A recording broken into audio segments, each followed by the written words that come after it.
Welcome to Yadnya Investment Academy. Today we are going to compare fixed deposits versus debt funds and find out which is a better investment avenue of the two. Fixed deposits and debt funds both are debt instruments and give similar returns. But taxation is something that sets apart these two investment avenues. Let's see how. In case of fixed deposits, your returns are directly added to your gross income and taxed according to your tax slab. Let's assume you invested 1 lakh rupees for 3 years at an annual interest rate of 9%. So over a period of 3 years, you will earn certain amount of interest on your investment. But even if you're not redeeming your investments and your interest earned is not in your hands yet, each year you have to get an interest certificate from the bank, add the interest to your gross income and pay taxes according to your tax slab. So on your total interest earned of 29,502.9 rupees over 3 years, the total tax that you would have to pay if you were in the tax bracket of 10% is 2,950.29 rupees. If you were in the tax bracket of 20%, the total tax you would have to pay is 5,900.58 rupees. And if you were in the tax bracket of 30%, your effective tax would be 8,850.87 rupees. Let's look at the taxation of debt funds. In case you redeem your debt fund investments within 3 years, the returns would be added to your gross income and taxed according to your tax slab. This is same as fixed deposits, okay? But if you hold on to your investments for more than 3 years, your returns would be taxed at 20% but after indexation. And in both these cases, you pay taxes only when you redeem your investments, not before that. Let us understand indexation with the help of an example. This example will also help us to compare our returns with fixed deposits. Let us assume that we had invested 1 lakh rupees in debt funds for 3 years, which ultimately gave us returns of about 9%. Now, indexation is a tax adjustment technique.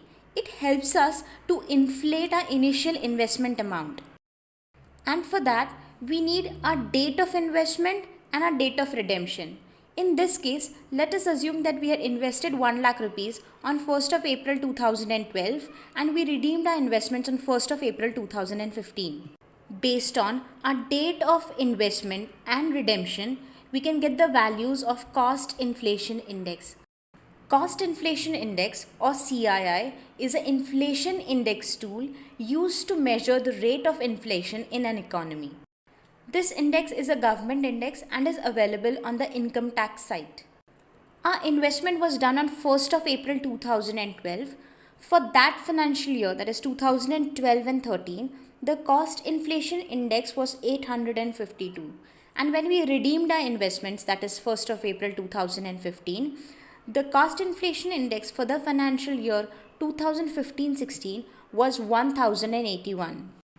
Now, if you divide cost inflation index in which you redeemed your investments by the cost inflation index in which you made your investments, you get a certain factor.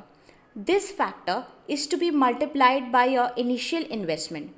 This will give you an inflation adjusted initial investment. Subtract this initial investment from your redemption amount and you will get a certain taxable figure. Now, this figure is taxed at 20% flat irrespective of your tax slab to arrive at your effective tax. And in this case, it is 524.58. Now, this is a negligible amount. If you compare this effective tax with tax that you had to pay in case you were in a tax bracket of 10% in case of a fixed deposit, comparatively, the amount is very less. Your post-tax returns in case of debt funds comes around 8.85%. And those in case of fixed deposit, if you were in the tax bracket of 10% is 8.1.